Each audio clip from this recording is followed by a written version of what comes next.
been racing Audi R8 in ALMS race at Mid-Ohio, live on CBS Sports. The American Le Mans Series. Cool cars, world-class drivers, premier road courses. Born in France in 1923 with the first running of the 24 Hours of Le Mans, the ALMS is the glamour, the glory, and the grueling reality of sports car racing. European style with American attitude. Drivers from around the world strut their speed, skill, and endurance. 4 separate classes racing on the track at the same time. It is the chain that connects the new and the faithful sports car fans of an extraordinary endurance racing tradition. This is the American Le Mans Series. Previously on the American Le Mans Series, it was a clean start last month in Atlanta, but there was lots of bumping and banging in all 4 ALMS classes. The action was wild on and off the racetrack as J.J. Leto and Marco Werner used great pit strategy to claim their season's 2nd win. In GT2, the pushing and shoving went all the way to the finish. Robin Liddell survived that incident to grab the first ever win for the Panos Esperante. In GT1 for the big engine production cars, Corvette continued their domination with Ron Fellows and Johnny O'Connell taking win number 2 for the season. And John Field and Son Flint took top honors in Prototype 2. All 4 classes are up for grabs again today in Lexington, Ohio on CBS Sports. The action has been just as wild here at Mid-Ohio. The American Le Mans Series at Mid-Ohio in Lexington, Ohio. Hi, everybody. I'm Ralph Shaheen alongside Sports Car Race, Bill Adam. And Bill, it has been a crazy day with Hayanari Shimoda out front, the driver from Tokyo, Japan, and the Zytec engineering machine, the blue and white car you see right there, started on the pole, the number 15, and has had it, given it up, gotten it back, handed it away again, and the young 20-year-old from Japan is back out in front, but damage to his car after we're getting set to go back to green after a caution due to debris on the racetrack. This has been a lightning performance by both Shimoda and the car itself. There is the green flag, so they're back underway. And watch the car right behind the white and blue Dyson car. They have been having this absolutely phenomenal battle. That is the 20 car. That's young Chris Dyson, son of the owner. And Chris is maturing so fast as a driver. He's going to try and keep as much pressure on Shimoda as possible. Zytec is quick. If you're new to the American Le Mans Series, you'll notice a variety of cars in different shapes and sizes on the track. We'll get into the different classes as we go through the race. There are 4 different classes competing here today. In each class, a different checkered flag will be handed out for another class winner. And right now, Hayanari Shimoda showing to be the class of the field in a lot of ways. Well, this may be the changing of the guard here, too, because both of these fellas are very young. Now, there are the 4 class leaders right there. Shimoda, the young Japanese driver, so quick. Jeff Bucknam in the car number 10. He is running the P2 class, a car that looks very similar to the car leading. A few changes on it we'll get into later.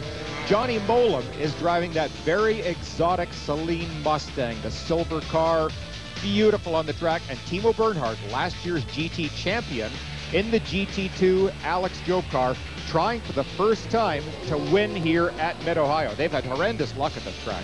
On board now with Jeff Bucknam, who has made his way here from Indianapolis. He's already qualified for next week's Indianapolis 500, racing here with us today as we take a look at our Pirelli prototype storylines. Well, and it is the regulars versus the new kids. They talk Frank Vila, multi-time Le Mans winner, James Weaver, the same. He is so experienced, been driving these cars forever, but the kids are leading right now. The kids are winning the battle. And it has been a fight between Dyson and Audi throughout the majority of the season. In fact, I heard one of the Dyson guys saying earlier today, who are these other guys and why are they in here messing up our great battle? And here's the Pirelli GT storylines. Corvette and Maserati in GT1. Corvette's still king of the hill. They dominated last year with a perfect season. They won every single event out. Maserati, well, they're kind of like new kids on the block, even though it's an old, prestigious name, but this is a brand new car to the American Le Mans Series, and every race, it's getting quicker and quicker. The other storyline you saw is Porsche versus Panos, and at Road Atlanta, we had one of the greatest battles imaginable. Well, we told you about all the craziness. Let's take you back to the beginning of the day, and prior to the start of today's race, well, the sun was shining as the fans enjoyed the sights and sounds and colors of the American Le Mans Series. The drivers and crews anxious moments as they prepare for the task at hand battling with the best sports car drivers in the world on one of North America's... Start your engines! Brigadier General Jack E. Lee giving the command as the battle with the best sports car drivers in the world on one of North America's most challenging circuits got underway. And the field making their way to the green flag, forming up in rows of two. Hayanari Shimoda with the brand new Zytek here in the American Le Mans Series, waiting to pace the field to the flag. A slow start, here we go, we're green and racing at Mid-Ohio. Yellow. Champion car was alongside. They got waved off because it looked like Pirro was really trying to get a jump.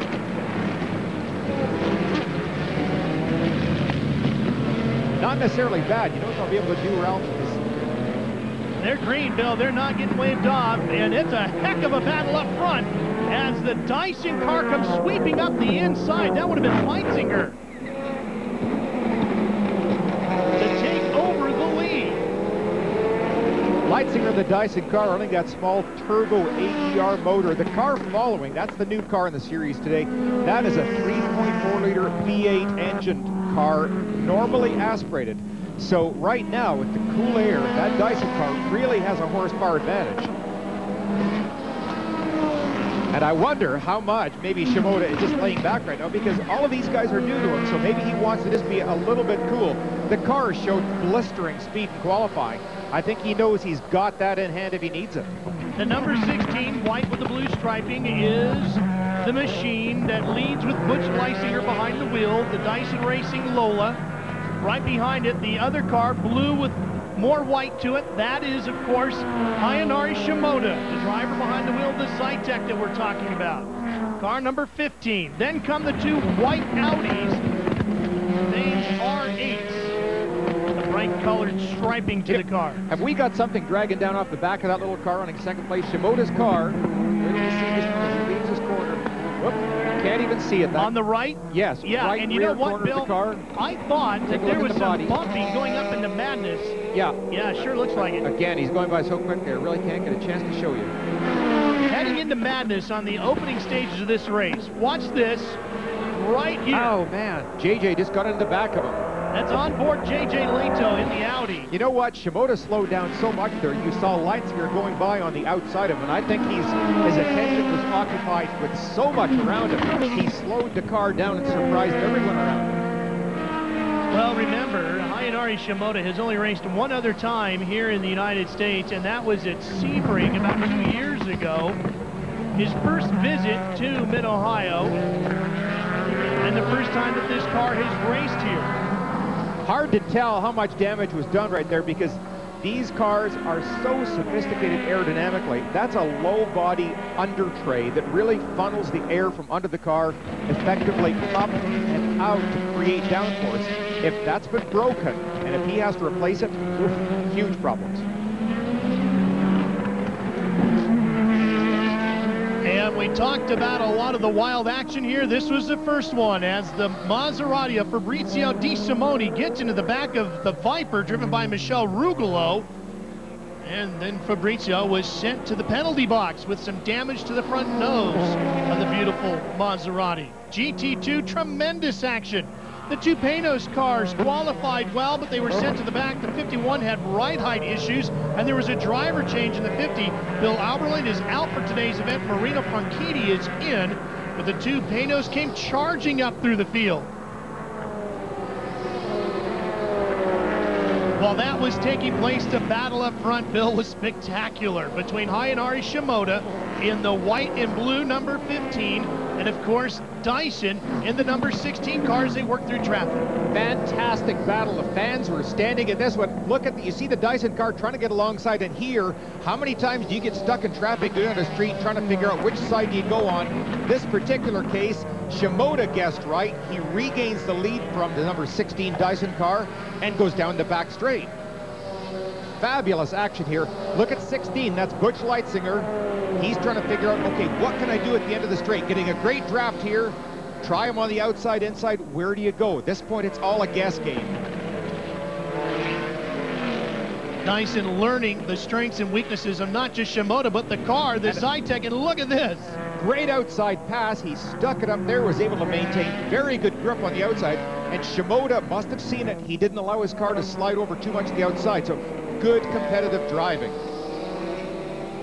Tremendous driving as we see the aggressive driving style of the young Shimoda. This was the big incident. Ian Boss losing it in the Porsche coming over the blind rise. Brian Sellers in the Panos doesn't see him, and J.J. Leto in the Audi had literally nowhere to go, and you can see the heavy damage to the #1 Audi.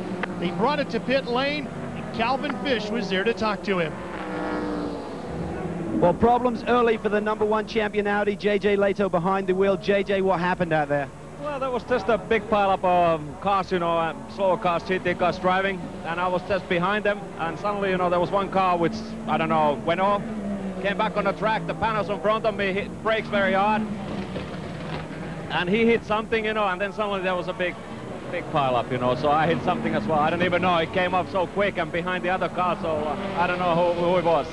Heavy damage to the front end of the R8. The problem now is, can the team get it fixed? Le Mans is coming up quickly, boys. The Panos was being driven by Brian Sellers. He got that car back to pit lane, and the crew went to work. While they did that, our Brian Till took the chance to talk to Brian Sellers. Well, Brian Sellers in the Panos, another car involved in that. Brian, seemed to be a blind corner, cut a lot of people out. Tell us what happened. Yeah, I mean, it's unfortunate. We were coming up over the rise, and the 24 car was at the bottom of the hill, and I just got hit from behind from the Audi. Everybody was checking up, and unfortunately they couldn't, you know, the Audi couldn't see because they're so low.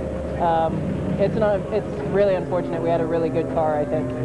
Well, they did have a good car. Brian Sellers qualified this car third. He had to start from the back because of a technical infraction, but the car on its march to the front, and like Calvin said, just like the Audi, this is another machine that was supposed to be going to Le Mans. This team has a lot of work to do to get this car to France.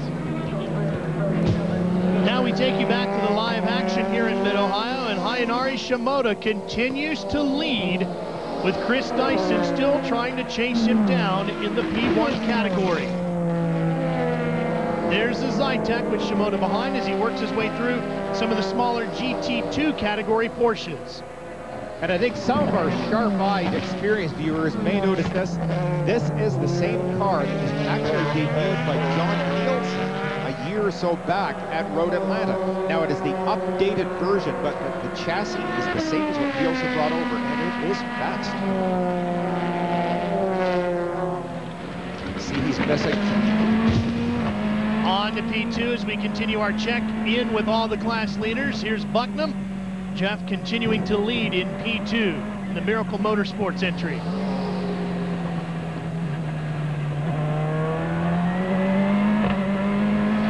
Get a look at how the G-forces work on the drivers. This is a racetrack, Bill, where change of direction is a key element to how quickly your car can do that. It is. There's a lot of flow on this track. It's nice to get out here and get into a good rhythm. You can see him just coming up towards us. He is passing the Mazda-powered prototype on the right, that yellow and blue car. And that is all three of the class cars right together.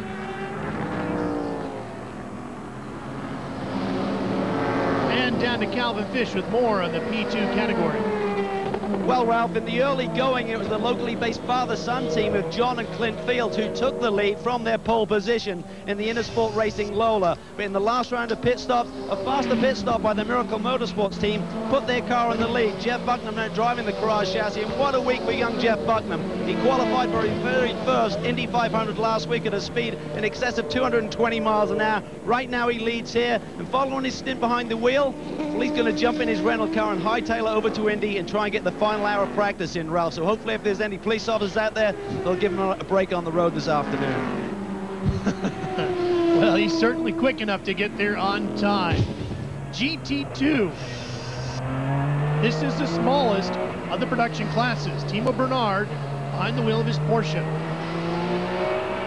He is trying hard again. Alex Job, perennial champions. They have won virtually every place except here at Mid-Ohio. How frustrating has that been for them? And Timo just came off that very frustrating last few laps at Road Atlanta, where we watched him have that tremendous battle against the Panos.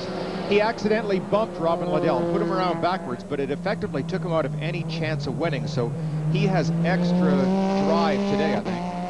This is actually the team car to the number 24, which Ian Boss was driving earlier, that we saw involved in that big accident.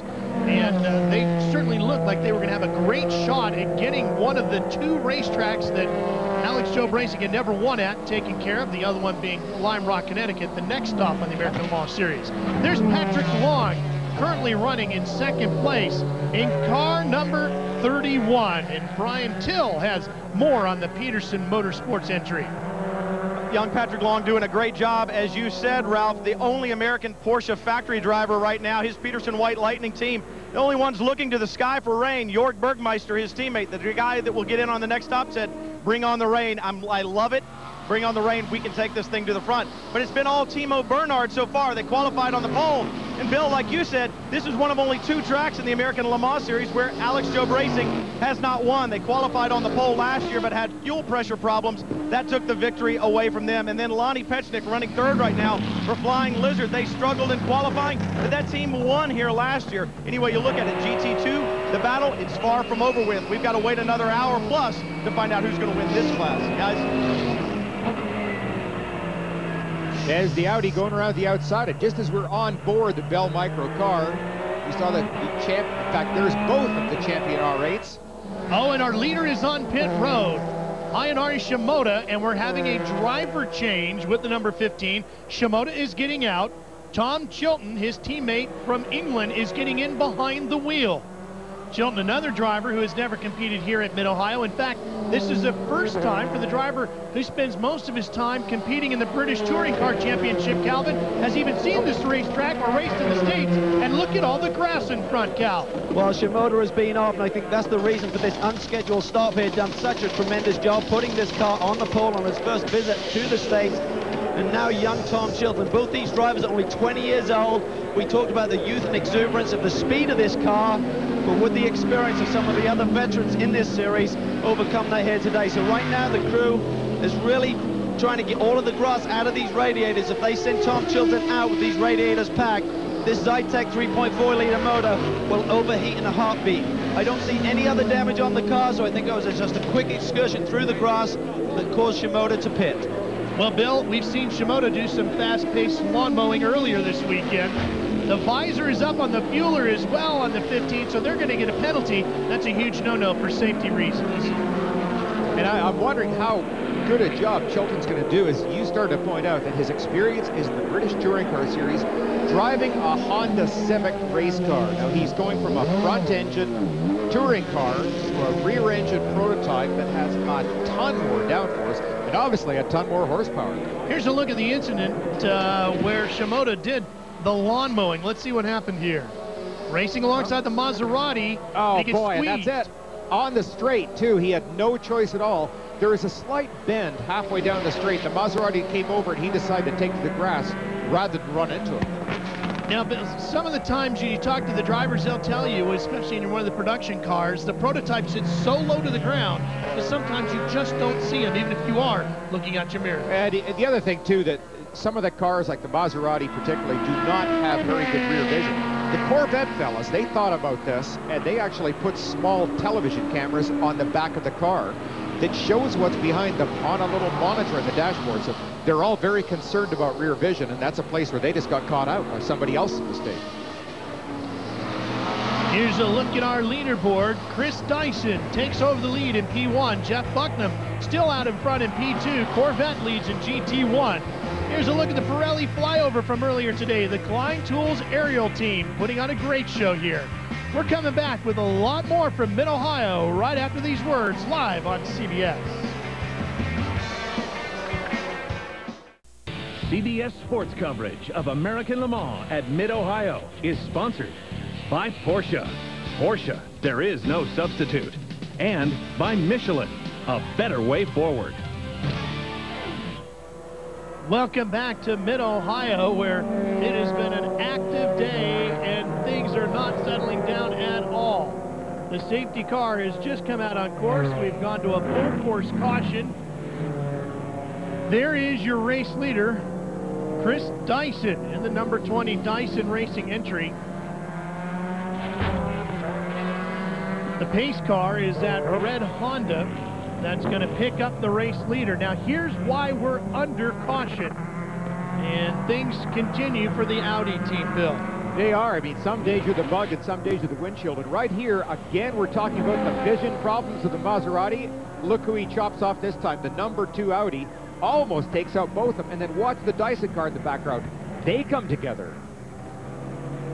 So amazing. The one thing that has happened is it has knocked off one of the very small winglets on the nose of the Audi. Well, that's what it's like from inside the Maserati.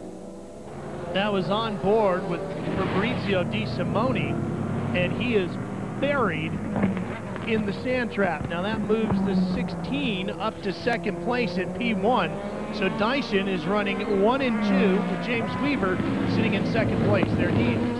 Right, now I started to talk about the Audi losing one of those little winglets. You can see off the nose of the car, these sharp little pieces. They have a big effect on the aerodynamics. Look at the Audi particularly, and see on that corner there, there's only one down low. There's not one up high. That does have a big effect on the balance of these cars, and it may give him a front tire problem. See, there's 2 on the left, only 1 on the right. Bill, while we're under caution, let's take a look at today's Slime course description, which is brought to you by Slime, the official tire care product of the American Le Mans Series. Well, one of the most beautiful tracks in the country, 2¼ miles long and 13 turns.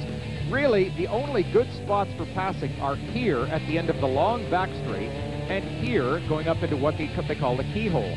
But the difficulty is from this area here, literally all the way through to there, you're almost forced to play follow the leader. A lot of the incidents have been happening right in here. That's the #1 champion car got taken out when J.J. Leto had his big accident. And a second ago, that's exactly the same area right there that the Maserati is now parked in that gravel trap. So it requires a lot of patience. There's a look in the Maserati. Pulling out of the sand now, but still waiting to be towed out. And a driver change going on with the Dyson team. Chris getting out there, and I think that'll be Andy Wallace. Guys, we need to get the radiators when we're done here. We got some grass in there. Let's talk about this. Now, let's just see how fast they do this tire change as well. Notice that they're not allowed to start changing the tires as fuel is being put in. This is one of the Le Mans regulations. Okay, now they can start.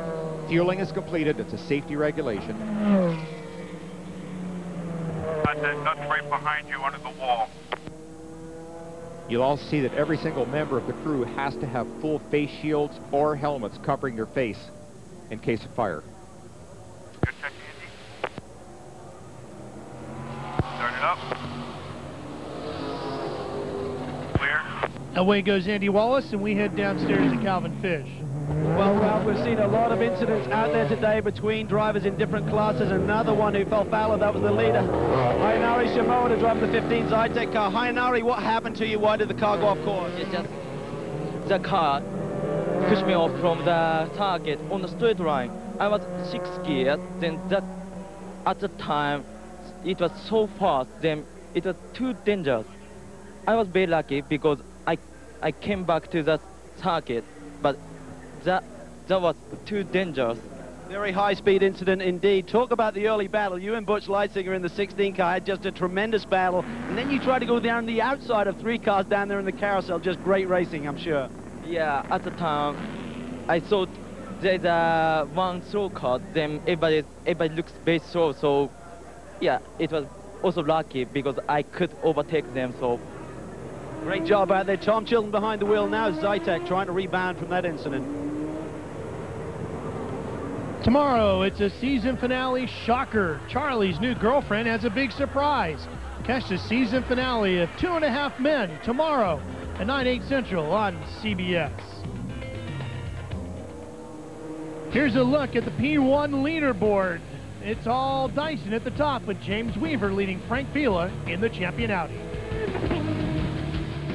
To CBS Sports live coverage of the American Le Mans Series at Mid-Ohio. Ralph Shaheen alongside Bill Adam in the booth. Tracy Wolfson, Brian Till, and Calvin Fish covering pit lane for us today. As part of today's pre-race show, aerobatic pilot Michael Mancuso thrilled the crowd here at Mid-Ohio with the Klein Tools Air Show, and it was a spectacular one. Earlier, we talked about his career. Well, I've been doing air shows basically full-time now for about 7 years, and it's a blast, and it's a really neat way to make a living. And it's only been the last few years that we've been mixing the air shows with the car races, and it's really neat because we do on average 10 to 15 air shows every year, but a lot of them are the same shows. You see a lot of the same people, and now you get into racing, and it's a whole new venue. And it's really neat because even though they're not necessarily air show fans or aviation fans, although a lot of them are, they're all motorheads, so they get it, and they really like it. And it's really fun to work with the American Le Mans Racing Series, and it's just a great, great bunch of people and great racetracks, full road courses, and really fun venues to fly for and fly over. They have become a huge part of the pre-race show and all the stops on the American Le Mans Tour. And if I had to ride that thing every week, boy, I'd lose a lot of weight. Well, the two-car, the champion Audi number 2, is getting a penalty for involvement in the contact with the Maserati. It's going to slow Frank Vila up even more. Green flag, and we're back to racing with James Weaver out in front, leading the P1 category. The car chasing him right now is the number 1 Audi, which is laps down, involved earlier in a big on-track incident. He is laps down, but I think it's vitally important that they do rejoin this race, because something that the ADT champion team will be doing is immediately after this race, they start their preparations for Le Mans. Now there's the number 2 car coming in, penalty box with the 79 car. That's going to slow him down even more. Look, they actually have to pull him back. That's the J3 Racing entry of Justin Jackson and Tim Sugden. The 79 is in for a 2-minute penalty for too many men over the wall. That's maddening. Vila would have had no idea that car would not have been doing the same as him, just simply stopping and then going in. He pulled up right tight against the back. It cost him probably an extra 20 seconds.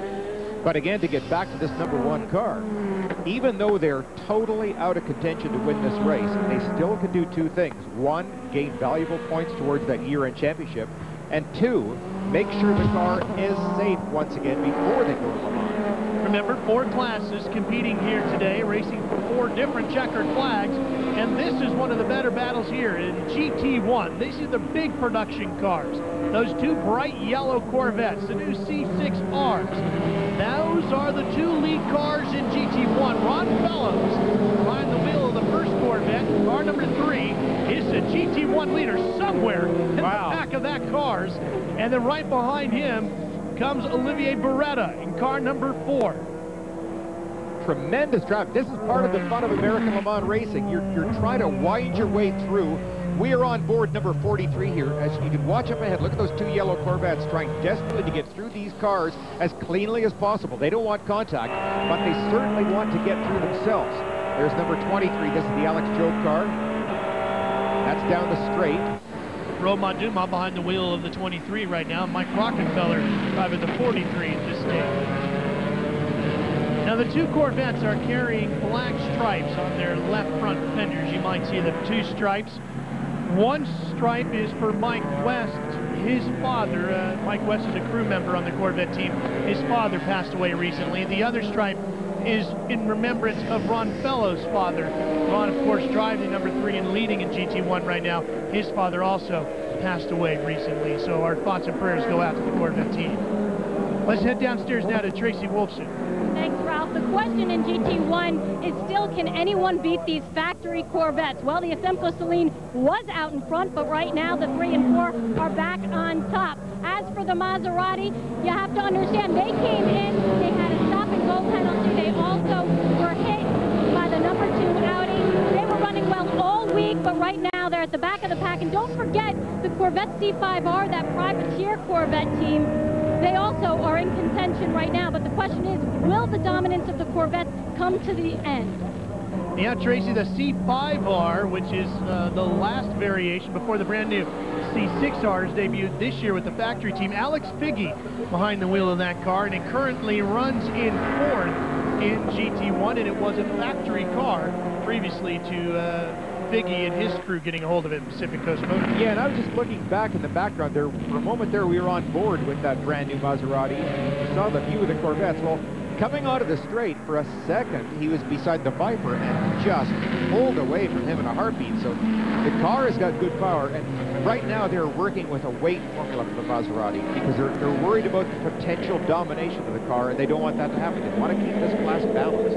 Well, you saw the Velocity yellow-colored C6Rs, that they call it. There is the neon yellow of the Menards-backed C5R that Alex Figge is driving as he goes past the 79 Porsche in GT2. You can hear that big American V8 thundering around. I do. And so do a lot of the fans. There's a huge Corvette corral here today cheering on the factory team. Of course, this is like a home race for the Corvette factory team, too. They get a lot of General Motors personnel out of this race, and you know, they should be cheering for good reason. As I spoke about earlier, they had the perfect season last year by winning every single event, this being one of the team cars last year. And they don't stop, though. If you do stop, you're going to get passed by, so the development of the new ones took place. Working his way through some of the GT2 competitors right now, including Romain Dumas, the number 23 car, which is currently second in GT2. Yeah, I think those are the two lead cars in GT2 that he is working through. That's the leader, directly ahead. That's Lonnie Pechnik, the Flying Lizard car right ahead, so he's leading GT2. A good fight developing there in GT2 as those cars are less than a second apart. You see how fast those cars are as well. This Corvette is a 7-liter motor, so you can bet there's a fair horse or two hiding in there, and yet, when it comes to the straight, they don't pull away from the Porsches by very much. That's all the fun of the 4 classes battling here at the same time in the American Le Mans Series. Back to the live racing with the American Le Mans Series here at Mid-Ohio, just outside of Columbus, Ohio, just north of town. And here's a look at our Michelin field summary. Michelin tires still dominating this race. 13 different cars running. Pirelli coming back primarily, their chief runner right now being that Maserati. Goodyear with a couple, Yokohama with 2 cars, and Kumho run that single entry. They've been having great success with it. They've done a nice job in their tire development. In fact, they're leading in the P2 category today with driver Jeff Bucknam behind the wheel right now. So let's go to the P2 class. And it's a pretty good fight right now. Bucknam out front. Remember, we've told you he's already qualified for next week's Indianapolis 500. But today, he's wheeling a sports car. That's about as tight as it gets. Again, 2 of the young guys with Bucknam and Clint Field. We were talking earlier about the old guys versus the new guys. And geez, some of these kids are just so quick and so good. They're learning so well. Miracle Motorsports having such a great season last year. Young Ian James being the champion for them.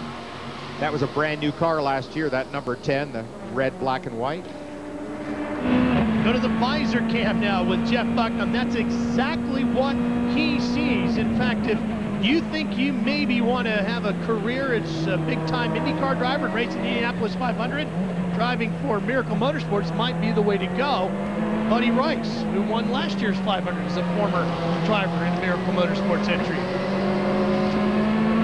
Quite frankly, I'd rather stay at sports cars than Indy cars, Ralph, but I appreciate your offer.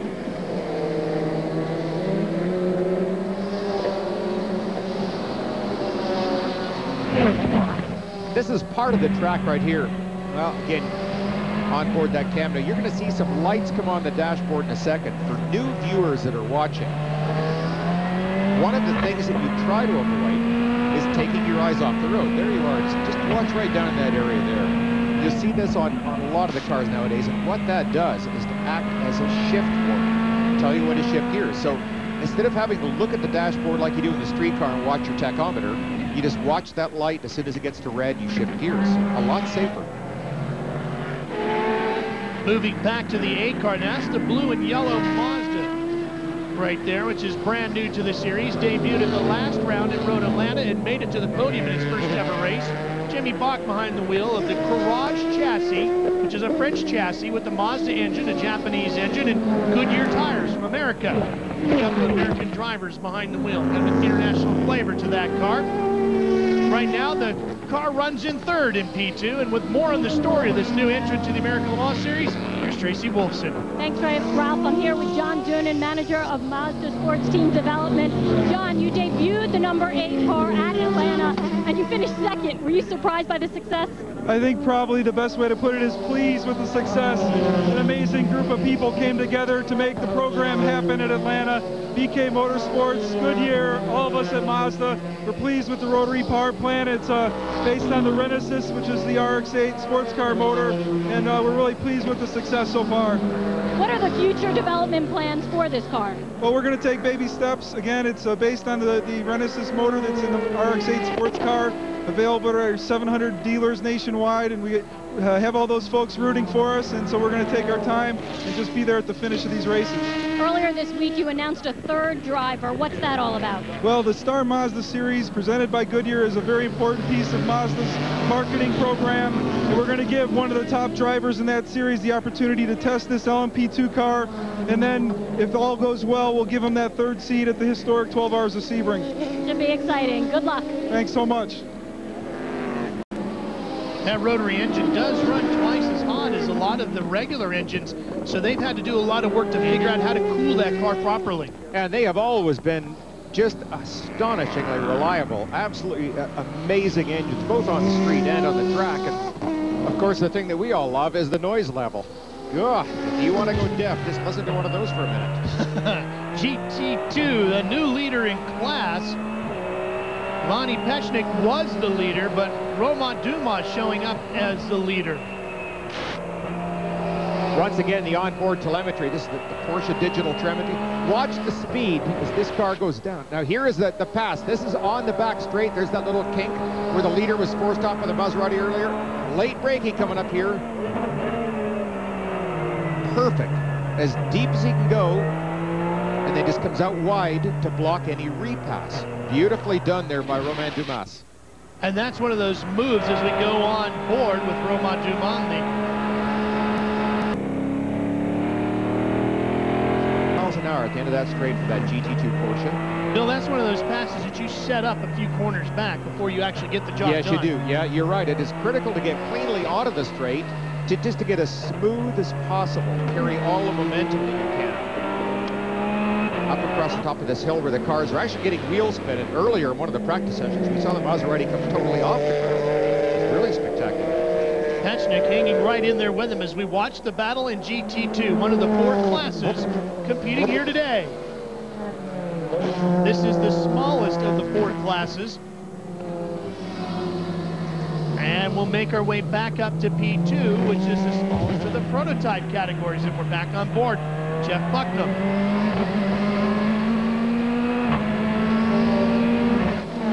Look at this battle brewing with him and Field. Now, I guarantee they're both having fun. I mean, at this point, when you get into a really good competitive battle with another car, it is so much fun. As strange as it sounds, sometimes when you're alone on a track, it can almost get boring. And it's very hard to discipline yourself to stay in your rhythm. If you got somebody breathing down your neck, the discipline is don't watch your mirror too much. Yeah, pay attention to where he is, but don't dwell on it.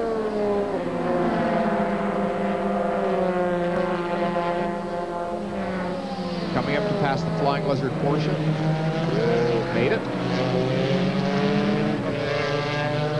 Bucknam, a lover of big-time surfing, hopes to go off the coast of California soon, and it's part of his goals in life. Wants to surf the huge waves off the coast of California. You can see our eye box at the top of the screen. You're not missing anything happening in P1. As you can see, Weaver has a 20-second lead now over his teammate Andy Wallace, and you will of course see all 4 classes scoring in our eye box at the top left of your screen, which is done in color coding. You saw P1, here's P2 with the blue coloring, and there's GT1 in green. Behind that will come GT2. Of course, Bucknam, the surf site that he dreams of going to is the world-renowned Mavericks. Was a top 10 pro surfer in the U.S. and looking to go challenge those monster waves. These cars look beautifully matched right now. I don't think either one really seems to have an advantage. You see they're matching speed all the way down the straight, both very stable under braking. Two young guys that are learning every single lap. Clint Field from nearby Dublin, Ohio, has a lot of friends and family in attendance, so this is an important race for the Field family. This is a class that later this year we will see the debut of a new Porsche prototype running the P2 class, and we're all anxiously looking forward to that. Can't wait to see who the drivers are. Roger Penske will be the team owner of what will be a full factory-backed effort from the Porsche factory. It has really stirred up a buzz in the world of professional motorsports. Roger Penske returning to big-time professional sports car racing, bringing Porsche with him and coming to the American Le Mans Series. Of course, John Field, Clint's dad, the winner of this race here last year, so the Field team looking to go back-to-back here at their home track. And here comes one of the Audis, Frank Biel, up the inside. 3 classes involved in the battle right there. P2, P1, and a GT1 car. As you see the Viper back behind that. Yeah, Frank is trying desperately to catch back up, but it's such a long way back. At this point, all they can really do is to try and do some pit strategy on guessing when they can make the next fuel stop. And of course, right now, they really want a yellow flag to help them close up. This has not been a good day at all for Champ. There, Frank is smart there, just exercised a bit of caution. The P2 cars actually go through the corners just as quickly as the P1s. They're bigger brothers because they're lighter. Well, this P2 category, one of the best fights of the day here at Mid-Ohio. Jeff Bucknam leads it in his garage. Clint Field running in second, and the Mazda sits back in third. It was a sunny day when we got things started. Clouds have rolled in, and it's been a busy, busy day on the racetrack. Stay with us here on CBS. Jean Richard, Swiss Watches, official timekeeper of the American Le Mans Series. Welcome back to Mid-Ohio.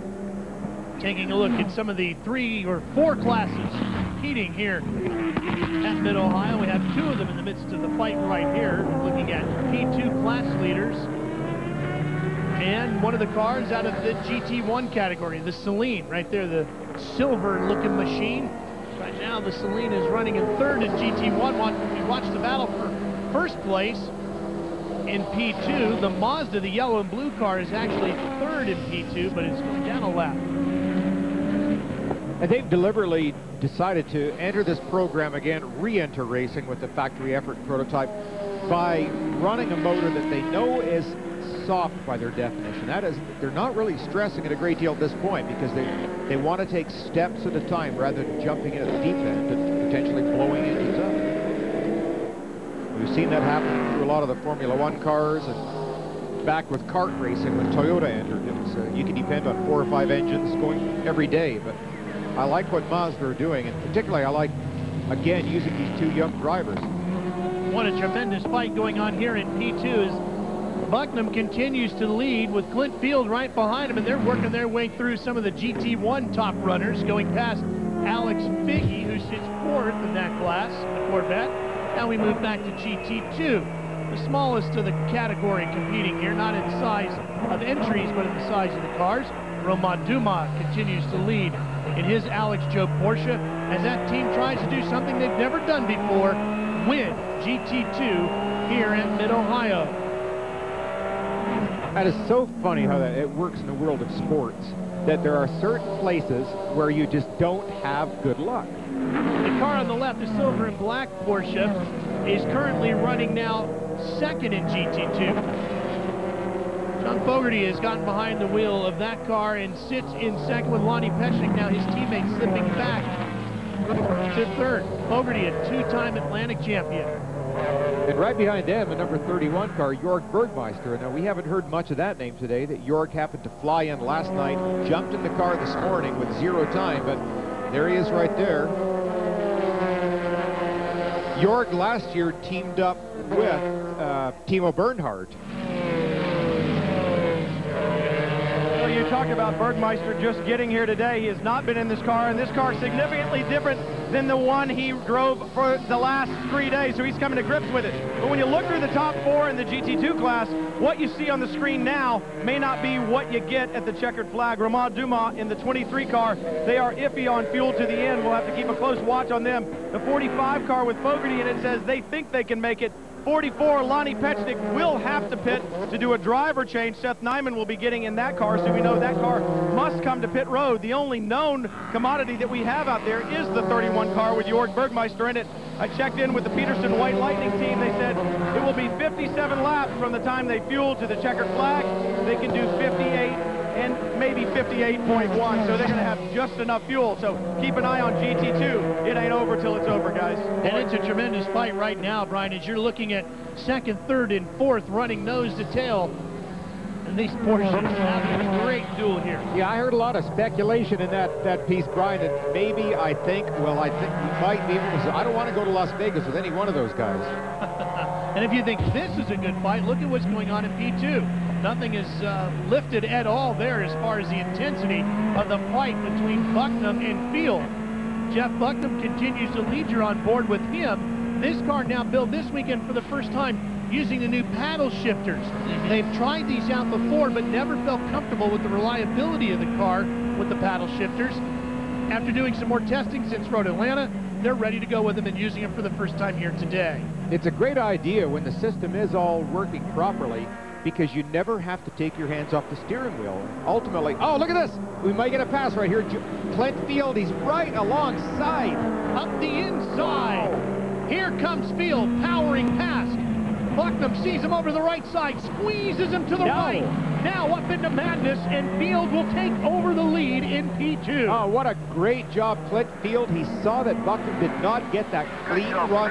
Good job, Clint. Well done, well done. Yes, it was. Yep. It was a well-done move. Little pat in the back there by the crew chief. You see some chunks of rubber. Now pull away from this guy. He's going to try and pull away from the guy. Well, you know what? I expect he will. One of the difficulties with these cars is that when you're close to another prototype, its aerodynamics are so effective, it basically takes the air off. Pull away from him now. Just pull away from him, Clint. Good job, mate. Good job. He was holding you up. Nice calm words from the crew chief, not getting too rattled. That's good. So I think if Clint was able to stay close, being in that aerodynamic shell, he should be able to go quite quickly away. Bill, if you're Clint Field and you feel like you've been held up, obviously that's a frustrating time, and you've worked so hard to get around him. It was in a very aggressive move that you needed to do that. How do you calm yourself right back down now to find a good rhythm to go pull away from it? You've got clear track ahead of you. Now you've got the luxury of not having to watch another car. See Clint right there, just looked over to his right, checked the mirror, could see that the Miracle car was quite a distance behind, so he can again refocus on what's up ahead. And that's when you start going fast, by putting all your attention on what's ahead of you. And now if you're Jeff Bucknam, what do? You've been leading for so long, suddenly you're the chaser and not the chasee anymore. Ideally, you'd like to say you want to try and stay close, but I don't think Jeff can. I think right now that Field's car just has a better setup. Clint maybe has the additional incentive of this being a hometown track. He's a young man, really nice, good-looking young guy, and I'm sure he's got a ton of friends here, so that's going to drive him on just that little bit faster. There's Field, your P2 classmate. Remember, we have 4 categories running here. 4 different classes. Here's our P1 category race leader, James Weaver, in the white with the blue, the Dyson. It's still on his tail, the #1 car from ADT champion. That's Marco Werner in that car, but he is many, many laps down. That's the car that was in the accident. So Marco wants to stay close to have fun. He wants to try and test the champion car, make sure it's still running strong and safe. The 20 car coming on pit road, they've been talking about coming in just for a splash of fuel. This is a car running in second right now. And no tires out, strictly fuel there. You see it right there. Calvin. Landy Wallace behind the wheel, and we talk about a handful of drivers. Jörg Bergmeister, certainly one of those, as Brian mentioned, who are doing double duty here. There's a major sports car race yesterday, and the winner of that event was Andy Wallace. What it would be if he can now take this Dyson Lola to victory lane here to make it 2 for 2. But the team did not take tires, topped him up with fuel. Randall Carlson, the crew chief, said, we are good to go now, all the distance to the checkered flag. We do not expect another stop for the 20 machine today. Champion just past the pits right have to stop. So Dyson holds on to first and second place right now. Next, the PGA Tour on CBS takes you to Fort Worth for all the color and competition at the Bank of America Colonial. Kenny Perry leads going into today's final round of coverage from historic Colonial Country Club. That's all coming up next on CBS Sports. Here's a look at the four class leaders where James Weaver, Clint Field, Ron Fellows, and Romont Dumas continue to lead. Yesterday, the Star Mazda Championship presented by Goodyear competed here at Mid-Ohio. When the green flag waved for the Star Mazda Championship presented by Goodyear, 46 cars thundered off into the first corner. On the pole was Rafael Matos, driver of the black number 7. The man who's won the first 2 rounds of the season pulled away to a commanding lead here in race number 3. Graham Rahal, son of Indy 500 winner Bobby Rahal, and number 12 spun out while racing in 3rd. But the big moment came when Brian Thiens in the red and white number 77 makes contact with another car and then flips violently off the racetrack. Fortunately, Brian was able to crawl out of the car okay. The race would finish under caution, and Matos would win his 3rd Star Mazda Championship presented by Goodyear in a row. Stay with us here on CBS Sports. We're coming back to Mid-Ohio for more of the American Le Mans Series right after this. The Indianapolis 500 Time Trials on ABC Sports, brought to you by MetLife. Have you met life today? Chevy, the winningest name in racing, an American revolution. And Roundup Plus. Roundup Plus is now improved to knock out tough weeds in 12 hours or less.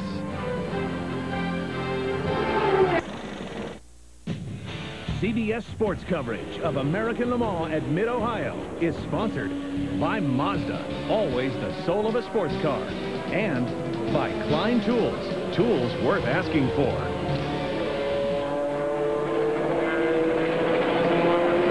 CBS Sports continues its live coverage of the American Le Mans Series from Mid-Ohio in the 10 car, which was running in 2nd place. Miracle Motorsports entry in P2 on pit road. Calvin Fish. Yes, and there's Chris McMurray who jumps in behind the wheel and taking over from Jeff Bucknam here. And Jeff Bucknam is over here behind the pit wall, going to try and catch a quick word with him. Jeff, busy week for you, qualifying for the 500 last week. You've just done a great stint, great battle with Clint Field. First of all, how was the race today? That was a lot of fun. That's racing right there, I tell you. Clint, he's a great racer. I mean, he's a gentleman. I tried to hold him off as long as I could. I knew he was quicker. He was on new tires, but I had him on the straightaways, and you know, lap traffic got, you know, there, but that's racing, and he got by clean. It was fun. Well, the 37 is slowing down, so that may be good news for you, but your plan earlier in the day to maybe nip over to the Speedway this afternoon and run a few laps in the Indy car. Is that going to happen? Yeah, I got to check my cell phone right now, and if they say the weather's good, I'm hopping in my car, driving as legally as fast as I can over there to do some laps at the Speedway. You keeping the fire suit on to save some time? I got to change the fire suit. Got different people paying the bills over there. All right, good luck next week. Thanks. Well, he'll be getting into his Dreyer Reinbold entry when he gets back to the Speedway. And right now, the Miracle Motorsports guys have got to be thrilled because, unfortunately, for Clint Field, the 37 is way off pace. And I can't see anything wrong. Maybe motor? All the tires look good. There's no smoke. See, there's heat coming out the back. Yeah. I don't know what's going on. His visor's up. Maybe a gearbox issue or electrical spoil. The lights are on. Well, the lights are on. Yeah, it's... Could be gearbox. It is the gearbox, guys. I just looked up at Martin Dixon, the crew chief, and he signaled with his hand as gearbox. So major disappointment here. Clint Field is the defending champion here in Mid-Ohio. He went on a tear last year with Rob Liddell in this category. Of course, his dad put the car on the pole. And right now, there's a lot of smoke coming out the backside. They're looking over on the left side of the gearbox casing. And they're on the radio trying to see if they can come up with a fix.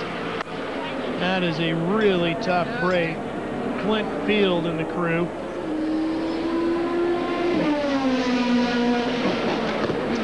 Bad sign, climbing out.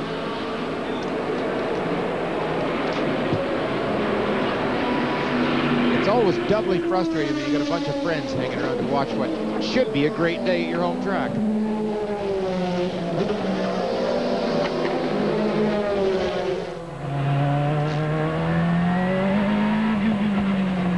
board now with Miracle Car. McMurray is behind the wheel now, replacing Chris McMurray out of Phoenix, Arizona. And that car running the new version of the Kumho tires, the only team running that tire in all of sports car racing around the world these days. So all the development work on this new tire coming from this team. Calvin? Okay, well, Clint Field has given the information to the local track here on American Le Mans Series Radio. And Clint, great performance out there. You're doing it out with Jeff. What happened to the car? The side cover on the gearbox blew off, so our day's done. So. How enjoyable was it running head-to-head with Jeff Bucknam? He's off to the speedway to do a few laps this afternoon. Two young guns going for it. It was good. You know, Jeff's a really good driver, and it's good to get a few laps with a similar car in the same speed. But it's too bad. I think we could have definitely brought it home for the win, but oh well. Great job nonetheless, Ralph. All right, Calvin. Tough break for the field team. I like the attitude, too, that he, too, brought it up, that together, when they were having that battle, it was fun. It was good, clean racing. Neither one touched. They just simply went out there and ran as hard as they could. It's very satisfying and very educational. Uh-oh, number 2 car off in the grass. Boy, the champion Audi team, Bill, has just absolutely not had what you expect out of that team today. Everything that could go wrong for this crew, a team that has normally got everything buttoned up tight, has just come completely unglued. I think that was Frank saying that I just spun, so I don't think anything broke. He just made a mistake at that area. Now, the car gets very light. Gee, look at the visor on his helmet, too. It looks so bad on Andy's faceplate right there. That's Andy Wallace in the Dyson car running second in P1. Well, we're hearing it's getting a little slippery out there, Bill. Maybe some of those clouds that have been creeping in are starting to drop a little moisture onto the racetrack. Yeah, I'm wondering, too, if that was just a little bit of rain on the faceplate. Now, here's Biella going over the top of the hill. Wow. He never even got to the top of the hill. He was sideways well before. One of the problems here, you can see, whoops, never mind, I'll tell you later, but one of the problems is there's 2 different types of pavement there. One is asphalt and one is concrete, and they're substantially different grip levels. Well, we're hearing that there are raindrops falling in different sections of the racetrack. It doesn't appear to be heavy enough for anybody to start thinking about putting on rain tires of any kind, but certainly the track is getting slicker. Well, for year-round auto racing coverage with late-breaking news, race info, and complete driver rankings, just click on Autos at CBSSportsline.com. Here's a look at the class leaderboards for all 4 of the classes competing here today. James Weaver, Chris McMurray, Ron Fellows, and Romain Dumas continue to lead. Now, there was some other action in the new GT3 category here yesterday at Mid-Ohio. At Road Atlanta in April, officials unveiled the IMSA GT3 Cup Challenge presented by Michelin.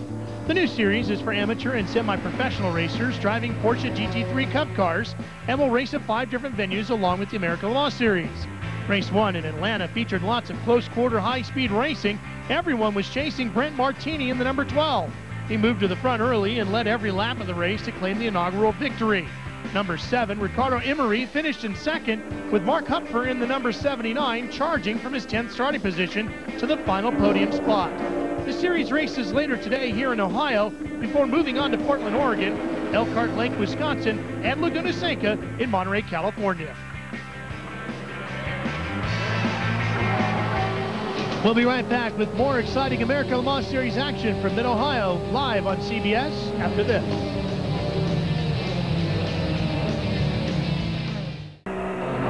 On board with the lead car in the GT2 category, one of the 4 classes competing here at Mid-Ohio with the American Le Mans Series. Ralph Shaheen alongside Bill Adam in the booth, Tracy Wolfson, Brian Till, and Calvin Fish working pit lane for us. Romain Dumas and Alex Job Racing trying to accomplish something that the team has never done in its 17-year history of racing, win at Mid-Ohio. Behind them, some of the other 4 classes competing here today. The number 2 champion Audi, Frank Vila behind the wheel going by you. That runs in 3rd in P1, then 2nd and 3rd in the GT2 category. Those 2 Porsches going by. John Fogerty in that black and silver car right there, The one you're looking at right now, number 45. He's had a great battle with York Birdmeister, who's just following him up there in the Peterson White Lightning. Lots of oh boy, big lockup.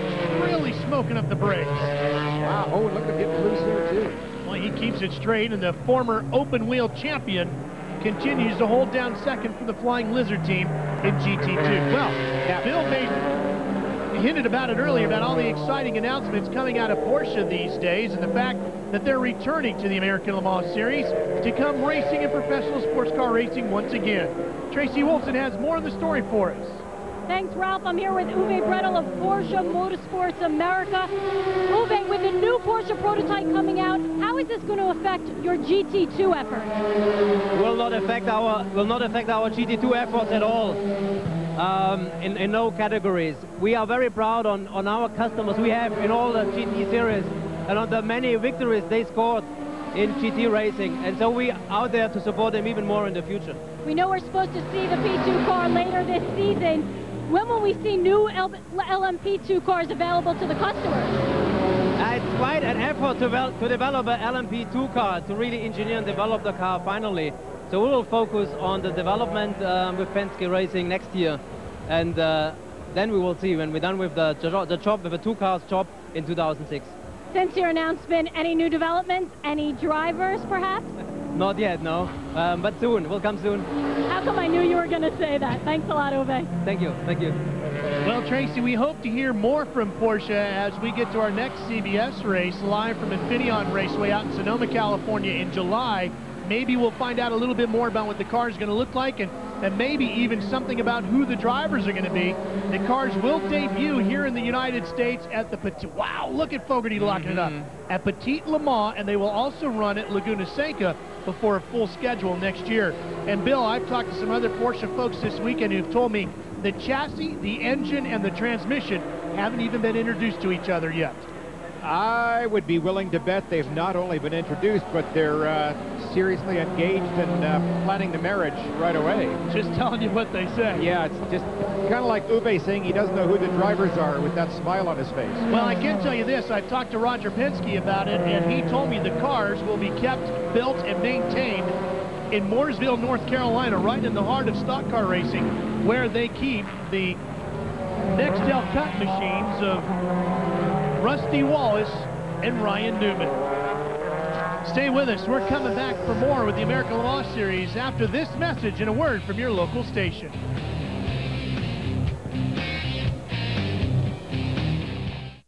High above the Mid-Ohio Sports Car Course, which is nestled in the countryside of Ohio between Columbus and Cleveland, Ohio. There's this week's Michelin Tire Tip of Calvin Fish. One of the biggest events on the worldwide motorsports calendar is, of course, the 24 Hours of Le Mans in June. And in years past, the teams have gone over for a pre-test some 4 to 6 weeks ahead of the race to really work on setups and make that critical tire choice. But this year, there's been a big impact on the schedule itself. The test now takes place just 2 weeks ahead of the race. So it really affects strategy entering the month of June. With me today is Amanda Head. She's the Motorsports Marketing Manager for Michelin North America. And Amanda, tell us how that changes your strategy. Hi, Calvin. There's pros and cons to the change in dates for us. The pros being that we can be here at Mid-Ohio racing this weekend. But the cons are that it's only 2 weeks between the testing and the event date. So in the past, we've had opportunities, like you said, 4 to 6 weeks to make changes and developments. What we're going to have to do this year is just depend on our event history and success there and hope that our learnings pay off. Well, certainly they have a great history there at Le Mans. They've won the race 7 years in a row, going for 8 straight this year. But it's a big weekend worldwide for Michelin. They have the Formula One Grand Prix in Indianapolis and the World Rally Championship in Greece. That is a big weekend, and 3 races where Michelin should do very well. Well, you can see the dark skies as you look at our overall race leader and the leader in P1, one of the 4 categories competing here today with the American Le Mans Series, James Weaver, out front in the number 16. And currently, as it stands right now, he's leading his own teammate Andy Wallace by about 15 or 16 seconds. This would be the first ever, don't mean to jinx you guys, but the first ever 1-2 finish for Team Dyson. His teammate, Butch Leitzinger, standing by with Calvin. Butch, things looking great for you guys. You're running 1-2 right now. How much of a concern are the skies right now and potential rain? it's a big concern, actually. I've been hiding in the trailer for the last 20 minutes because I want the race to be over. I keep looking up in the sky, and it looks like it could rain at any second. I'm glad I'm not out there, though. James has to deal with it. You had a great start. You took the lead on the first lap. You were dicing out with Shimoda, a guy you really don't have any experience with. I mean, he was certainly taking some chances, but looked like a great Duca up there. It was great fun, actually. We had really hard racing, but he was very fair. You know, it was about as hard as he can be, but he left that last inch, and we never touched, as far as I can remember, anyway. And so it was really fun. He's a very good driver.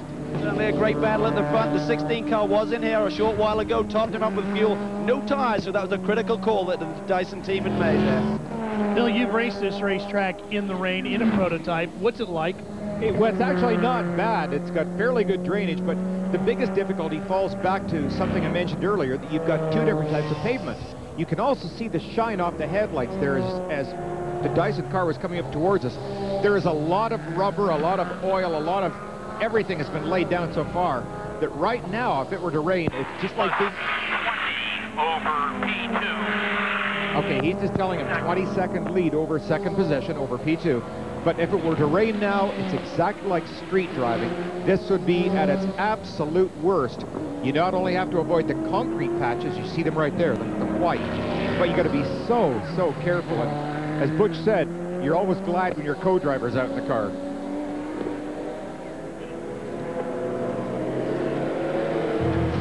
Wednesday on CBS, a case of sex, lies, and murder. The Scott Peterson trial shocked America. Now see the movie that takes you behind the headlines. Based on the best-selling book, Amber Fry, witness for the prosecution. Wednesday at 9/8 Central on CBS. James Weaver continues to lead in P1, followed by Chris McMurray, Ron Fellows, and Romain Dumas. CBS's coverage of the ALMS continues. The fight for second place, or third place actually, in P1. Frank Villa in the white champion Audi, car number 2, sits in third. Behind him comes Chilton in that wild Zytek, the new car on the block here with the American Le Mans Series, and Tom Chilton taking over for his teammate Hanari Shimoda. This is a car, Bill, that started on the pole, raced furiously early on today, has suffered some more wounds, as you can see, some missing body panels, but is still quick. And Tom Chilton is having his first ever race in this class of car, too. We have to remember that. He's doing a really good job. Apparently, this young man, who's come right from the British touring car ranks, has only had 2 days of testing at Magny-Cours race circuit in France, and then come over here. So, boy, talk about a baptism by fire. This is really jumping in. Look at this. Tracy's favorite driver of the American Le Mans Series, young Chilton there. Chilton, when he's not racing, loves to play the saxophone. In fact, one time he told me he actually snuck into a church to play there just because he enjoyed the acoustics. He said also, Bill, that he really has the ability to close his eyes and envision the racetrack, which makes it very easy for him to download information out of his brain of what the car did to the engineers. And there used to be a few spots on various racetracks where I'd close my eyes too, but it had nothing to do with envisioning things. Earlier this weekend, Tom Chilton and his co-driver engaged in a time-honored tradition of race drivers in golf cart racing, shall we say, and pulled a NASCAR move. I think they put the golf cart into situations that it wasn't designed to do, and they were both limping afterwards. The other thing that he and Hanari Shimoda did was wear out some of the school cars that are used here at Mid-Ohio to teach young up-and-coming and those of us a little bit older, the young and up-and-coming part who dream of being drivers. School cars here at Mid-Ohio to learn the racetrack, and wore a couple of them out, really thrashed them pretty good. They're just a delight. They are both just bright-eyed and bushy-tailed and just very appealing young men. They're so good, the characters. Bill, you mentioned earlier the concrete patches. There's a good look at one on the inside going underneath the Honda Bridge, and another one right there. Chilton said this is the first time he's ever raced on a track that had concrete and asphalt, and he's had to come to grips with that, pardon the pun. How difficult is that? Well, it is really difficult, because if you get offline, the normal line that you've been going through, the grip may be a third of what you had before. Oh, and there he's bailing into the pits. Chilton's Zytek car is coming down pit lane right now as Biella continues onward. This has got to be a planned stop, because he did that perfectly.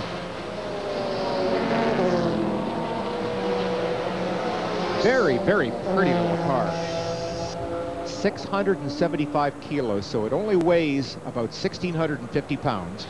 Has this 3.4-liter V8 race engine, so it's probably a good 600 horsepower. And the key to its success here this weekend is its ability to change direction so quickly. Calvin. Well, the number 15 Zytek is in. Tom Chilton going to stay behind the wheel. There's considerable damage now to this car. The left side end plate of the rear wing is gone. There's some damage to the left fender. There's some damage to the under tray. So he's driving a crippled car right now, which may explain the lap times. He's certainly not running the pace of the leaders, Ralph. No, he's not. He's been chasing Frank Biela, who's teamed up with Manuel Hero, the team that took second at Sebring and third at Road Atlanta. And right now, they're holding down third here at Mid-Ohio behind the two Dyson cars, which are leading in P1.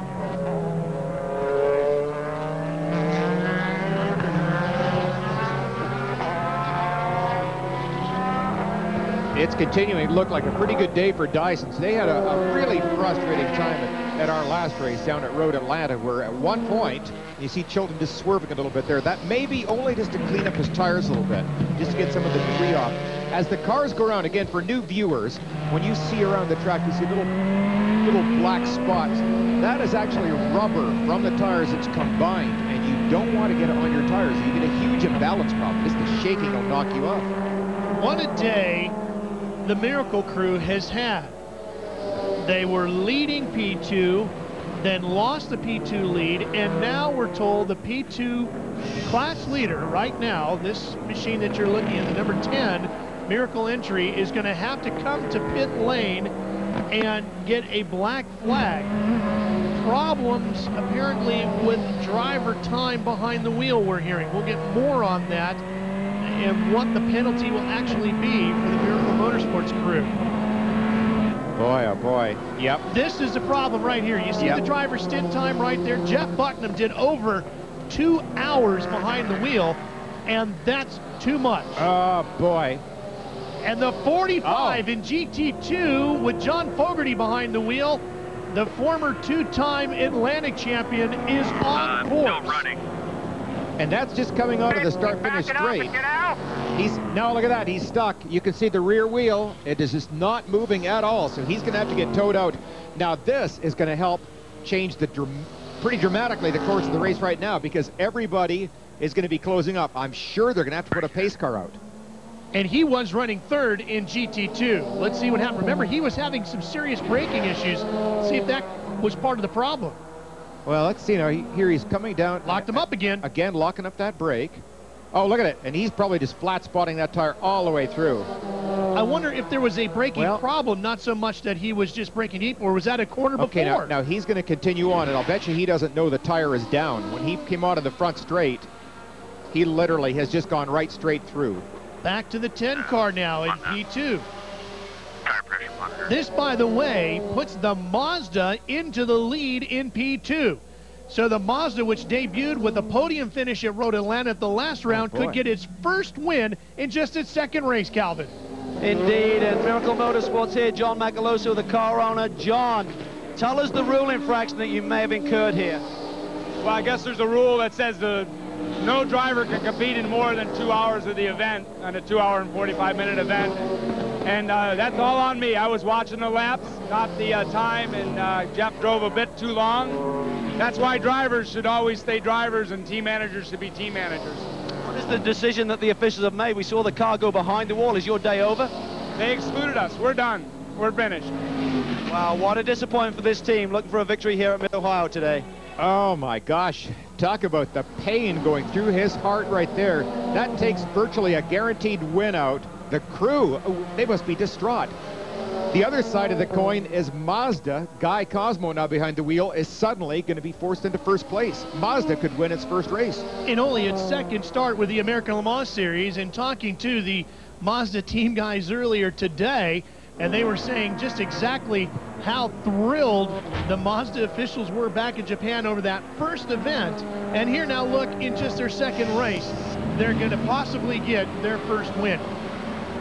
I asked the team owners, too, how long before we see a second Mazda competing in the ALMS, and they said right now the Courage Chassis Company, which builds their chassis, so busy preparing for Le Mans and all the privateer people that want this chassis, which is proving to be such a quick car, they're backed up. They can't even get them to answer the phone right now. I'm sure that's exactly what it is. Well, right now, we're only seeing a local yellow flag being displayed for this, the number 45 car that's stuck in the sand trap. And I think part of that reasoning is that it may be far enough off the straight. They don't deem it particularly dangerous. And also, there's very few minutes left in the race. Yeah, that 45 car sitting right there in front of our broadcast booth. We're coming back to Mid-Ohio for the rest of the American Le Mans Series after this. I don't count as dark horse because he won in 96, so I don't think he can qualify as a dark horse. Buddy Lazier on track. Well, you know, the key thing, I think, right now is that he comes into this camp with 2 full-time drivers, expecting to be the 3rd driver in there, but turns out to be the quickest guy on qualifying, who's run a lot of laps throughout the month. And the reason I pick him as a dark horse, simply from the fact that he has the experience here. He knows how to get the job done. He's always been finishing the races. If he's not winning, he's always up there in the top 2 or 3. I think about the 2nd place behind Montoya in 2000. He was the only guy that had any type of competition for him. First and only attempt, unbelievable, 226.353, and he's got a great team, the Panther team. Right now, let's meet his teammate, Thomas Scheckter, in his own words. We're on top of the car. Right now, Romain Dumas is about 13 seconds ahead of his closest challenger, that being Jörg Bergmeister in the number 31 Porsche. Their lap times virtually identical, but remember back, we got advised earlier by our pit reporters that fuel is critical on these cars, maybe more critical on the Alex Job car. So Alex right now has just got to be going, oh no. If rain does come, that actually helps. Instead of taking the car up to maximum revs over here, you end up short shifting, and the max revs is where you burn the most fuel. So it could actually help. 13-second lead with maybe 5-6 minutes left in the race. It'll be very, well, now the wiper's on. That's the GT2 story. Here's P2, and what a bit of history we might be making here today. Mazda, Guy Cosmo behind the wheel, who, when he's not driving, likes to play drums. So sometimes you can even see him tapping on the steering wheel of the race car. And that P2 car, with Guy Cosmo behind the wheel, might get their first win here. Tracy had the opportunity to sit down and get a little fast access earlier in the weekend with Guy Cosmo. All right, you like buttered popcorn or plain when you go to a movie? Buttered. What's your favorite kind of movies? Do you like thrillers? Do you like action movies? Do you like seepy sad ones? No seepy sad ones. Action movies. I don't like scary movies. Call me a wimp, call me a wuss. I hate scary movies. I like funny movies. And I gotta say, the last movie I saw was The Incredibles in the movie theater. You saw that That was last hands night? down the greatest movie I ever saw. The Incredibles was the greatest movie you ever saw? The greatest movie I ever saw in my life. You really need to get out some more. It has everything in it. Some James Bond stuff in there, action stuff, the whole Jurassic Park, Secret Island, and Oh my God. if I could live in an animated movie, I'd want to be Mr. Incredible. Do you need a cape? No capes. You get sucked in.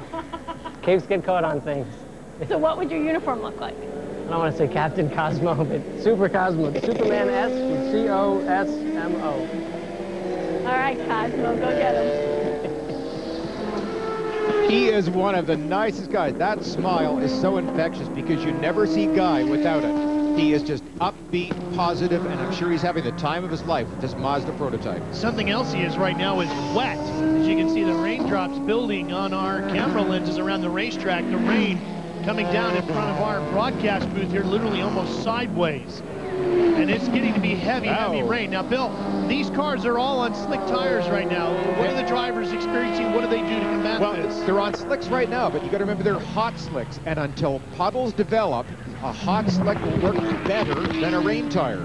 So they're going to be okay for quite a few laps. I've driven here in the rain on GT prototypes, and you actually can do it. There's the leader on the GT1 category. Wow. Ron Fellows behind the wheel, the number 3 Corvette. Tracy. Hey guys, the number 3 Corvette and the number 4 Corvette are both coming in for about 5 gallons of fuel. I spoke to Doug Feehan earlier, and he said there is no way the number 4 car is going to pass the number 3 car. Not next weather, and not in Le Mans coming up.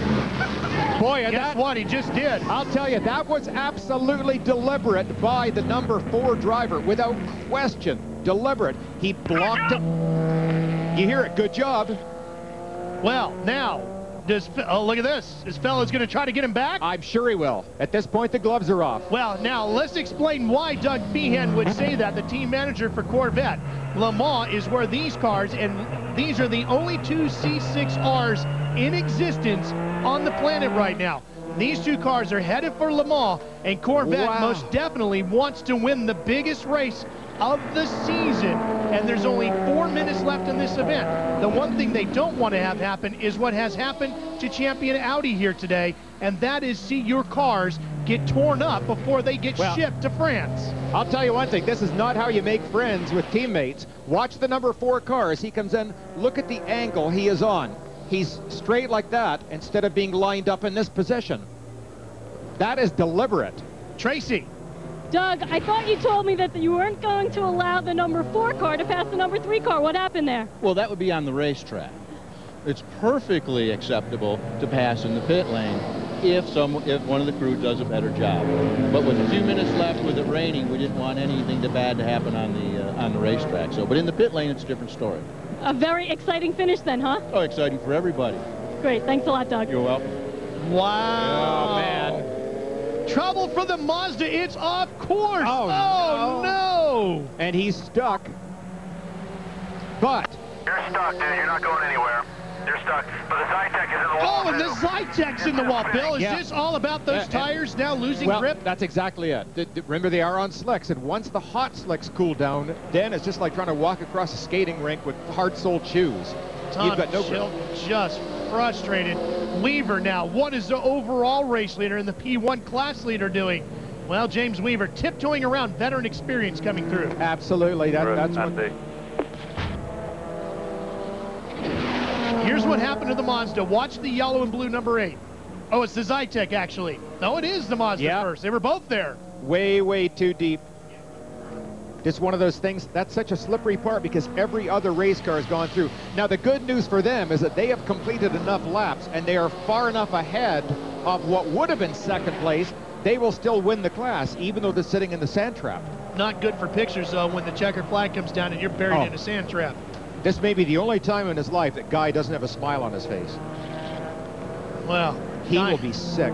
Even if they do win this race, that's not where Guy Cosmo wants to be when the checkered flag finish falls in a minute and 30 seconds from now. One of those things. A minute and a half left in the race. Only a minute and a half left. Minute and a half. There's the crews. They're all trying to keep an eye on exactly where their cars are, and they're all keeping fingers crossed. Well, and the Dyson team looking for a 1-2 finish here with James Weaver right there in the 16 out in front of Andy Wallace, and he is slowed down enough that he's probably going to get the white flag this time by. Which is not a bad idea. Oh, tremendous day for the Dyson team, too. Hats off to this work. They have rebounded from the Road Atlanta disappointment and frustration. Just great. So the old guys still win. That was one of the storylines that we looked at the beginning of the day with our Pirelli storylines. The could old age take out the young guys? And yes, today it can. And the old age of Olivier Berretta beat the old age. We got our white flag. White flag. Look at the rain pouring down. And this combination of James Weaver and Butch Leitzinger, this is their 77th start together here today. Jim Downing and John Mafucci are next with 57. Jeff Bucknam and Chris McMurray, who competed here today, have 31, and they're going to end up at the end of the year tied for 5th probably, but nobody has more starts in ALMS competition or as a team as James Weaver and Butch Leitzinger. And that pairing like that is something you really search for. Tremendous deal. It's just so good. They work so well together. It just seems incredible to be calling Butch Leitzinger one of the old guys. He'll like being called the winner for sure here today. Yes, he will. There's a Zytec off to the right, and one of the Corvettes, the number 4 with Olivier Berretta behind the wheel. Well, here's hoping the Corvette guys are all taking different planes, because Johnny O'Connell and Ron Fellows are not going to want to be anywhere near Ollie Gavin and Olivier Berretta for another couple of days. It's borderline dirty pool. I mean, it's all's fair in love and war, but gosh, when you pull a car in to try and block, well, it's legal, yes, Do you want to do it? No. And there's nothing you can say to your teammates that's going to make them understand that it was an accident. No. It just didn't happen. That's right. It'd be very difficult for Ron Fellows to accept that. James Weaver just easing this car on the track. He's only got this one final corner. The first 1-2 finish ever for Dyson Racing today as James Weaver takes the win. That was Rob Dyson, the team owner, on the radio. There's Chris Dyson up on the pit wall with the rest of the crew. And Andy Wallace will be bringing his machine around to take second place with Chris Dyson as his teammate in that car. And guess what? Wow. Alex Job has finally accomplished something here today that has taken him 17 years to do. Romain Dumas is going to take the checkered flag and the win in GT2, the first time Alex Job Racing has won at Mid-Ohio. We'll be back to meet the winners after this.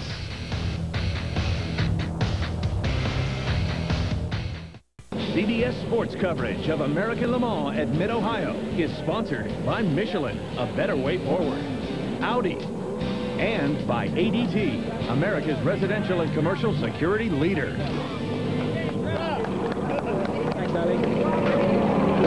A happy victory lane. You saw James Weaver standing there with his car owner, Rob Dyson. There's a look down on the wet Mid-Ohio race course. Here's the results in P1, Dyson Racing. And let's go down to Calvin Fish with the winning team. Well, a 1-2 finish for Dyson Racing and for James Weaver. You got some English weather there at the end, mate. How'd you deal with that? No, I think it's 3,663 miles from London, and it's still raining. Great day for you guys. A lot of pressure there at the end, though. Yeah, it's put so much effort into these cars. It's just such a relief when you win. I know it sounds strange, but you know, you're so desperate to win, and those Audis are so tough. It's a strange emotion. Been knocking on the door every weekend. Congratulations to the whole team. Let's go back to Ralph. All right, congratulations to the Dyson team. Now, take a look at these GT1 results. You see the number 4 Corvette in front of the number 3. Well, the ALMS officials have said now that the number 4 car is going to be penalized 20 seconds for not pulling into its pit box correctly. Tracy, Ron Fellows did win. Ron, you win it on a penalty. This is an emotional day for Ron Fellows. He had a tough few weeks, his father passing away at the end of April. You guys win it on a penalty. How did you see it out there? We had a little help from above, I'm afraid. Mike lost his dad in an accident a week and a half ago, and I lost my dad in an accident 3 weeks ago. Is this win for him? It's for both of them.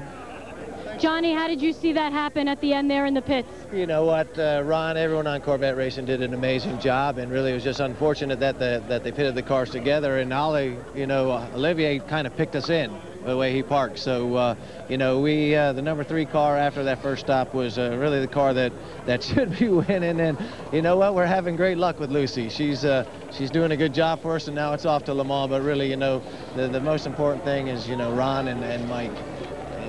You know, this is for them, their dads, and I know they're looking down from heaven now smiling. Thanks a lot, guys. Good luck in Le Mans. A tough, emotional week for Corvette Racing. GT2, well, Timo Bernhard and Romain Dumas will forever be in favor with Alex Job, I would think, Brian.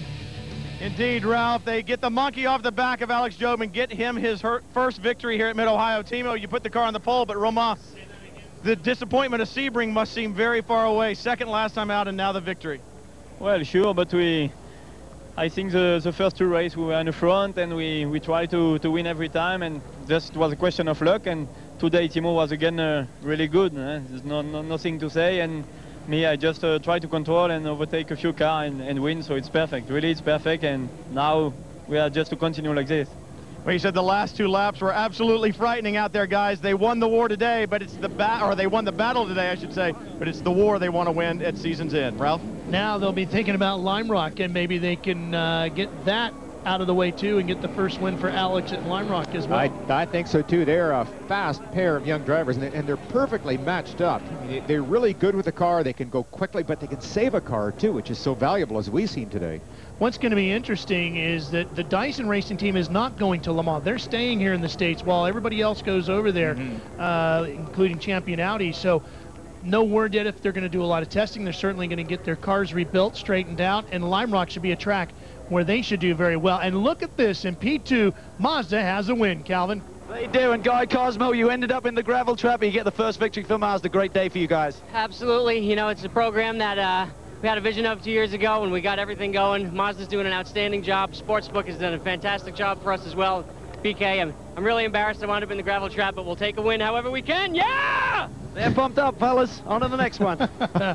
My guess is he'll be pounding the drums loudly after that win. Super Cosmo. Congratulations to the Mazda guys, and a big win. A big win. Well, interesting day here at Mid-Ohio. I tell you, there's going to be a lot of work for the champion team. Now, they're trying to get ready to go off to Le Mans. I know the fellas are staying the next 2 days here at the track to totally strip these cars apart, check everything over, and they're going to have a lot of checking after what today was like. The next race for the American Le Mans Series, as we said, is at Lime Rock Park in Lakeville, Connecticut, July 4th. You can see it 3 p.m. Eastern Time live on the Speed Channel. The New England Grand Prix should be a great one. Our next race will be the Infineon Grand Prix of Sonoma. You'll see that live here on CBS July 17th, 3 p.m. Eastern Time. Should be a fantastic race. The next stop, of course, for all the competitors is going to be Le Mans. Coming up next here on CBS, the PGA Tour on CBS takes you to Fort Worth for all the color and competition at the Bank of America Colonial. Kenny Perry leads going into today's final round of coverage from historic Colonial Country Club. That's all coming up next on CBS Sports. It's been a spectacular day here at Mid-Ohio. Off to Le Mans, Bill. Any predictions? No, because there's such a disparity of speed. I think it's going to be a major shootout this year. Make sure you join us when CBS returns to coverage of the American Le Mans Series from Sonoma. For Bill Adam, Tracy Wolfson, Calvin Fish, and Brian Till, I'm Ralph Sheheen. So long from Mid-Ohio.